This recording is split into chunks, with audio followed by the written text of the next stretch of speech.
Hello दोस्तों, स्वागत है आप सबका आपके अपने परिवार हिमरक्षक यूट्यूब चैनल पर। आशा है कि आप सब अच्छे होंगे। तो स्टूडेंट, आज हम आपके लिए लेकर आए हैं हिंदी ग्रामर का नेक्स्ट मॉक टेस्ट, जो कि HPPSC न्यू सिलेबस पर आधारित होगा। इसी के साथ वीडियो को स्टार्ट करते हैं। वीडियो का फर्स्ट क्वेश्चन है, ई का उच्चारण स्थान कौन सा है? आपको अपना पूरा समय लेना है और सही ऑप्शन को चूज करना है। कंठ्य होगा, तालव्य होगा, दंत्य होगा या ओष्ठ्य होगा। सही आंसर हो जाएगा इसका ऑप्शन नंबर बी, तालव्य। नेक्स्ट देखिए, व्यंजनों का उच्चारण करते समय हवा मुख के अलग अलग भागों से टकराती है। उच्चारण के अंगों के आधार पर व्यंजनों का वर्गीकरण इस प्रकार है: कंठ, तालव्य और दंत्य वर्ण और ओष्ठ्य वर्ण। आप देख सकते हैं कंठ वर्ण में कौन कौन से आते हैं: क, ख, घ।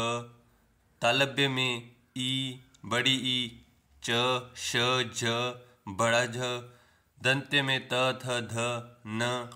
ओष्ठ्य में उ, बड़ा उ, प, फ, ब। ये सभी ओष्ठ्य वर्ण में आते हैं। नेक्स्ट क्वेश्चन पर चलिए। क्वेश्चन नंबर सेकंड है, निम्नलिखित प्रश्न में 4 विकल्पों में से उस सही विकल्प का चयन करें जो बताता है कि व्यंजन को स्वर रहित दिखने के लिए किस चिन्ह का उपयोग किया जाता है। अनुस्वर का, अनुनासिक का, हलंत का या स्वर का। सही ऑप्शन को चूज करना है। सही ऑप्शन हो जाएगा ऑप्शन नंबर सी, हलंत। नेक्स्ट देखिए, अनुस्वर क्या होते हैं? अनुस्वर स्वर के बाद आने वाला व्यंजन है। इसकी ध्वनि नाक से निकलती है। अनुनासिक देखिए, जिन स्वरों का उच्चारण मुख और नासिका दोनों से किया जाता है वे अनुनासिका कहलाते हैं। स्वर क्या है? स्वतंत्र रूप से बोले जाने वाले वर्ण स्वर कहलाते हैं। नेक्स्ट देखिए, क्वेश्चन नंबर थर्ड है आपके सामने। निम्न में कौन सा शब्द समूह बादल शब्द का पर्यायवाची समूह नहीं है? आपको इसमें बताना है कि जो बादल का पर्यायवाची नहीं हो सकता। देखिए और बताइए अपना आंसर। सही आंसर हो जाएगा, जो बादल का पर्यायवाची, इन शब्दों में एक को चूज करना है जो बादल का पर्यायवाची सही समूह होगा। बाकी आपको 3 ऑप्शन गलत दिए गए हैं। सही आंसर हो जाएगा इसका ऑप्शन नंबर ए, जलद और नीरद बादल के सही पर्यायवाची शब्द हैं।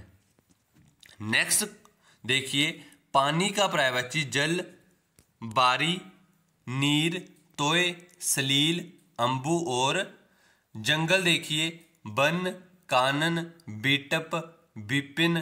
सांप का देखिए सर्प, नाग, विषधर, ब्याल, भुजुंग, उरग, पनंग। पत्थर का देखिए प्रसर, पाहन, पाशन, उपल। हवा का देखिए पवन, वायु, समीर, अनिल, मरुत आदि। नेक्स्ट क्वेश्चन पर चलिए। अर्पणा शब्द का पर्यायवाची आपको बताना है। औरत होगा, देवांगना होगा, आराधना होगा या पार्वती होगा। सही आंसर आपको चूज करना है। इसका सही आंसर हो जाएगा ऑप्शन नंबर डी, पार्वती। जैसा आप सभी स्टूडेंट को पता है कि हम मिशन HP पुलिस के तहत इस बार हिमरक्षक चैनल पर सारा सिलेबस है जो फ्री ऑफ कॉस्ट करवा रहे हैं। आपने उन वीडियो को जरूर फॉलो करना है और ध्यान रखिएगा, जितने भी स्टडी मटेरियल और जो भी PDF होंगी इंपॉर्टेंट्स, वो आपको हमारे ऑफिशियल एप्लीकेशन पर मिल जाएंगी। एप्लीकेशन का लिंक इस वीडियो के डिस्क्रिप्शन बॉक्स में दिया गया है। नेक्स्ट क्वेश्चन पर चलिए। विलोम शब्द बताना है आपको नैसर्गिक का। कृत्रिम होगा, नीरस होगा, निष्क्रिय होगा या परिश्रमी होगा। सही ऑप्शन आपको चूज करना है। सही ऑप्शन हो जाएगा ऑप्शन नंबर ए कृत्रिम।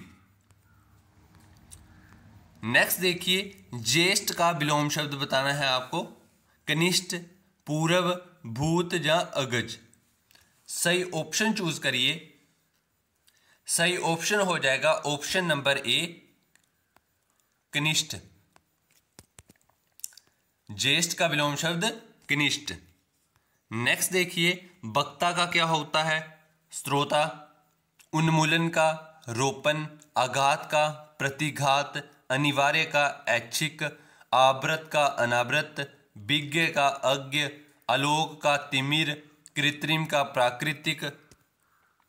नेक्स्ट देखिए, तरणी और जो छोटी ई वाली है, एक तरणी बड़ी ई वाली है, इन दोनों का अर्थ क्या हो सकता है?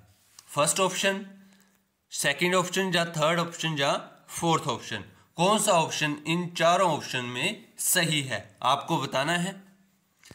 सही आंसर हो जाएगा ऑप्शन नंबर ए, सूर्य और नाव के अर्थ होते हैं ये दोनों। नेक्स्ट देखिए, वह श्रेष्ठ उपासक है में विशेष्य बताना है आपको कि वह विशेष्य है या श्रेष्ठ या उपासक या है। सही आंसर आपको चूज करना है। सही आंसर हो जाएगा इसका ऑप्शन नंबर बी, उपासक। नेक्स्ट देखिए, विशेषण क्या होता है? संज्ञा अथवा सर्वनाम शब्दों की विशेषता, गुण, दोष, संख्या, परिमाण बताने वाले शब्द विशेषण कहलाते हैं। विशेष्य क्या होता है? विशेषण शब्द जिस संज्ञा या सर्वनाम शब्द की विशेषता बताते हैं उसे विशेष्य कहते हैं। आशा है कि आप सबको ये दोनों डेफिनेशन क्लियर होंगी। नेक्स्ट क्वेश्चन पर चलिए। निम्नलिखित में कौन सा संज्ञा का भेद नहीं है? भाववाचक, गुणवाचक, जातिवाचक या द्रव्यवाचक? कौन सा इन चारों ऑप्शन में संज्ञा का जो भेद नहीं माना जाता? पूरा समय लीजिए और सही आंसर को चूज करिए। सही आंसर हो जाएगा ऑप्शन नंबर बी, गुणवाचक। नेक्स्ट देखिए, किसी भी व्यक्ति, वस्तु, जाति या भाव या स्थान के नाम को संज्ञा कहते हैं। जैसे मनुष्य एक जातिवाचक है, भारत एक जगह का नाम है, बचपन भाव है, टेबल वस्तु है।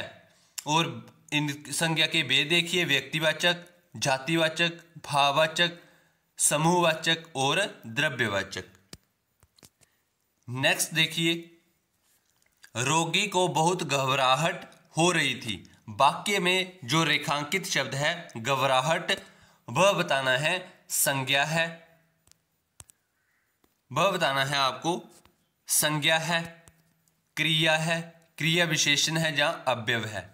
सही ऑप्शन को चूज करना है। सही आंसर हो जाएगा इसका ऑप्शन नंबर ए, संज्ञा। जो घबराहट शब्द है वह आपके संख्या में आती है। नेक्स्ट देखिए आप, क्रिया जिन शब्दों में किसी कार्य का करना या घटित होना पाया जाए उसे क्रिया कहते हैं। कर्म के आधार पर क्रिया के दो भेद माने जाते हैं, एक है अकर्मक और एक है सकर्मक।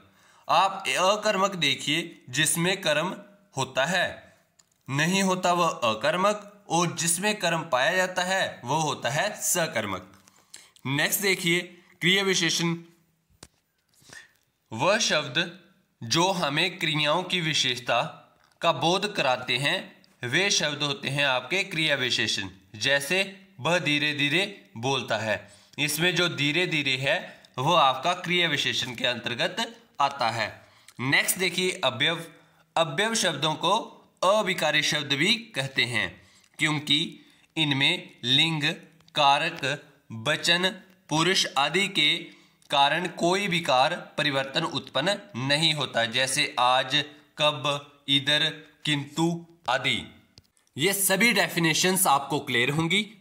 नेक्स्ट क्वेश्चन पर चलिए। क्वेश्चन नंबर 11 है आपके पास। शायद कमरे में कोई छुप गया है। इस वाक्य में आपको बताना है कि सर्वनाम का कौन सा भेद है। प्रश्नवाचक है, संबंधवाचक है, अनिश्चयवाचक है और जहां निजवाचक है। बताइए अपना आंसर। सही आंसर हो जाएगा इसका ऑप्शन नंबर सी, अनिश्चयवाचक सर्वनाम है कि कोई। शायद कमरे में कोई छुप गया है, इसमें जो कोई है वो आपका अनिश्चय सर्वनाम है। नेक्स्ट देखिए, तुम्हें कौन सा सामान पसंद आया है। यह वाक्य किस सर्वनाम का उदाहरण है। प्रश्नवाचक का है, अनिश्चय का है, या निश्चित का है, या संबंधवाचक सर्वनाम का है। बताइए अपना आंसर। सही आंसर हो जाएगा इसका ऑप्शन नंबर ए, प्रश्नवाचक। इसमें प्रश्न किया गया है तुमने कौन सा जो सामान है वो पसंद आया है। नेक्स्ट देखिए, मैं 8वीं कक्षा में पढ़ता हूं। वाक्य में रेखांकित शब्द आपको बताना है। सार्वनामिक विशेषण है, संख्यावाचक विशेषण है, गुणवाचक विशेषण है, या पुरुषवाचक विशेषण है। कौन सा इन चारों ऑप्शन में सही ऑप्शन होगा। मैं 8वीं कक्षा में पढ़ता हूं। सही आंसर आपको बताना है। सही आंसर हो जाएगा इसका ऑप्शन नंबर बी, संख्यावाचक विशेषण। नेक्स्ट क्वेश्चन है आपका, अनु बहुत सुंदर लड़की है। उपयुक्त वाक्य में आपको रेखांकित शब्द को बताना है कि वह विशेषण है, या क्रिया विशेषण है, या विशेष्य, या प्रिविशेषण है। सही आंसर आपको बताना है। सही आंसर हो जाएगा इसका ऑप्शन नंबर डी, प्रिविशेषण है। अनु बहुत सुंदर लड़की है, बहुत है जो वो आपका प्रिविशेषण माना है। नेक्स्ट देखिए आप, प्रिविशेषण क्या होता है। विशेषण शब्दों की विशेषता प्रकट करने वाले शब्द को प्रिविशेषण कहते हैं। जैसे बहुत, बड़ा, अत्यधिक, अति, अत्यंत, बिल्कुल, खूब, थोड़ा, कम। ऑप्शन में देखिए, मोहन बड़ा ईमानदार व्यक्ति है। इसमें जो बड़ा शब्द है वो आपका प्रिविशेषण माना जाता है।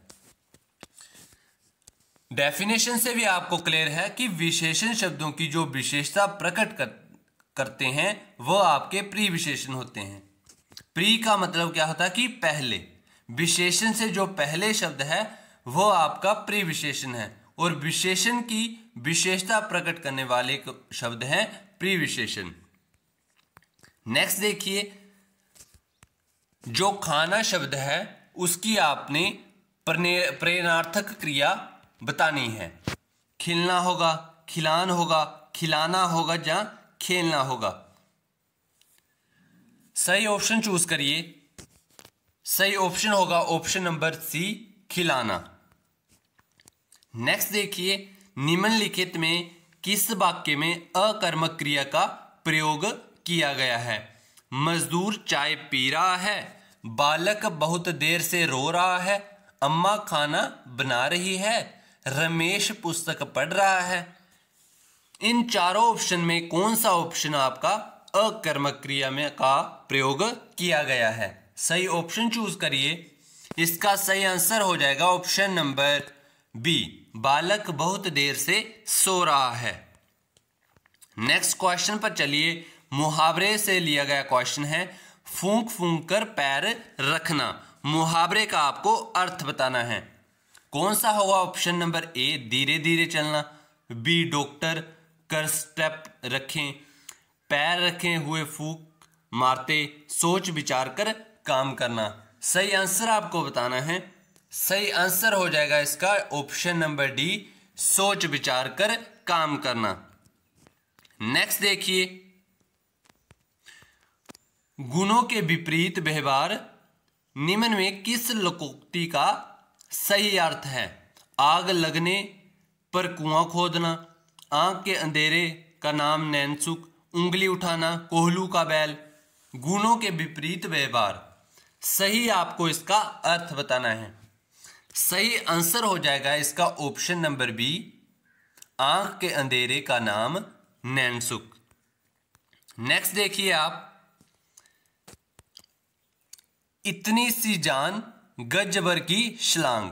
इसका अर्थ होगा बहुत बढ़ चढ़कर बातें करना। नेक्स्ट देखिए, ओदो का लेना ना मादो का देना। इसमें अर्थ देखिए, केवल अपने काम से काम रखना। नेक्स्ट देखिए, गुड़ के गुलगुलों से परहेज। नेक्स्ट देखिए, कोई बड़ी बुराई करना और छोटे से बचना। नेक्स्ट देखिए, जिन ढूंढो तिन पियाया, गंभीर पानीपत। नेक्स्ट ऑप्शन इसका देखिए आंसर है जो परिश्रम का फल निश्चित रूप से है। नेक्स्ट देखिए, डेके के बही तीन पाद। अर्थ है परिमाण नाम जो है कुछ न देखें, बात कहीं की कहीं। नेक्स्ट देखिए, तेल देखो तेल की धार देखो। आंसर है इसका किसी कार्य का परिणाम देखने की बात करना। नेक्स्ट देखिए, पूत के पांव पालने से में ही पहचाने जाते हैं। आंसर है इसके बच्चे की प्रतिभा बचपन में ही पहचानी जाती है। नेक्स्ट क्वेश्चन है, मुख्य क्रिया के अर्थ को स्पष्ट करने वाली क्रिया क्या होती है? सहायक क्रिया, प्रेरणार्थक क्रिया, नाम बोधक क्रिया या नाम धातु क्रिया। सही ऑप्शन को आपने चूज करना है। पूरा समय लीजिए और अपना सही आंसर बताइए। सही आंसर हो जाएगा इसका ऑप्शन नंबर ए, सहायक क्रिया। नेक्स्ट क्वेश्चन इसका देखिए, मुख्य क्रिया। मुख्य क्रिया क्या है? क्रिया का एक अंश जो मुख्य अर्थ प्रदान करता है उसे मुख्य क्रिया कहते हैं। उदाहरण देखिए, माता जी खाना बनाने लगी। इसमें बनाने जो है मुख्य क्रिया है। नेक्स्ट देखिए, प्रेरणार्थक। जिन शब्द के माध्यम से पता चलता है कि कर्ता स्वयं कार्य न करकर किसी अन्य को कार्य करने के लिए जो प्रेरित कर रहा है वह आपकी प्रेरणार्थक क्रिया है। जैसे बोलना की होगी बलवाना, पढ़ना की होगी पढ़वाना, खाना की होगी खिलवाना। ऐसे ही ये है प्रेरणार्थक के उदाहरण। नाम बोधक देखिए, संज्ञा सर्वनाम के साथ क्रिया जोड़ने से जो संयुक्त क्रिया बनती है उसे नाम बोधक क्रिया कहते हैं। देखिए, लाठी शब्द और मारना शब्द दोनों का जोड़कर क्या बन गया? लाठी मारना। दुखी प्लस होना दुखी होना। नाम धातु देखिए, वह धातु जो संज्ञा सर्वनाम विशेषण की सहायता से बनती है वह आपकी है नाम धातु कहलाती है। देखिए, हाथ से हो गया हथियाना, शर्म से हो गया शर्माना। आशा कीजिए सभी आपको क्रिया की डेफिनेशन क्लियर होंगी। नेक्स्ट क्वेश्चन पर चलिए और इस वीडियो का लास्ट क्वेश्चन है आपका, इनमें से किस वाक्य में द्विकर्मक क्रिया का उपयोग हुआ है? ऑप्शन ए है आपके पास, रमेश और मयंक दिल्ली जाएंगे, संगीता ने राधा को पुस्तक दी, अनुराग ने आम और केले खरीदे, बनीता कल से बीमार है। इन चारों ऑप्शन में कौन सा द्विकर्मक क्रिया का उपयोग किया गया है? आपको इन चारों ऑप्शन में अपना सही ऑप्शन को चूज करना है। सही ऑप्शन हो जाएगा इसका ऑप्शन नंबर बी, संगीता ने राधा को पुस्तक दी। यहां द्विकर्मक क्रिया का उपयोग हुआ है। नेक्स्ट देखिए, रमेश और मयंक दिल्ली जाएंगे। इसमें सकर्मक क्रिया, क्योंकि इस वाक्य में दिल्ली है जो कर्म है और जाना है एक क्रिया। नेक्स्ट देखिए, अनुराग ने आम और केले खरीदे। यह है आपकी सकर्मक क्रिया, क्योंकि इस वाक्य में जो आम है और जो केले हैं वह कर्म है और खरीदना क्या है? क्रिया। नेक्स्ट देखिए, बनीता कल से बीमार है। यह आपकी अकर्मक क्रिया के अंतर्गत आती है, क्योंकि इस वाक्य में कोई कर्म नहीं है और जो होना है वह आपकी क्रिया है। आशा है कि आप सबको वीडियो अच्छी लगी होगी। तो आज के हमारे जो 20 क्वेश्चन हैं हिंदी ग्रामर के वह यहीं पर कंप्लीट होते हैं। आशा है कि आप सबको वीडियो अच्छी लगी है। तो स्टूडेंट वीडियो को लाइक करें, चैनल को सब्सक्राइब करें ऐसे ही आपने पूरा जो मॉक टेस्ट अटेम्प्ट करना है और अपना जो स्कोर है 20 में से आपके कितने मार्क्स बने वह आपने कमेंट बॉक्स में बताना है। इसी के साथ मिलते हैं नेक्स्ट वीडियो में। जय हिंद, जय हिमाचल।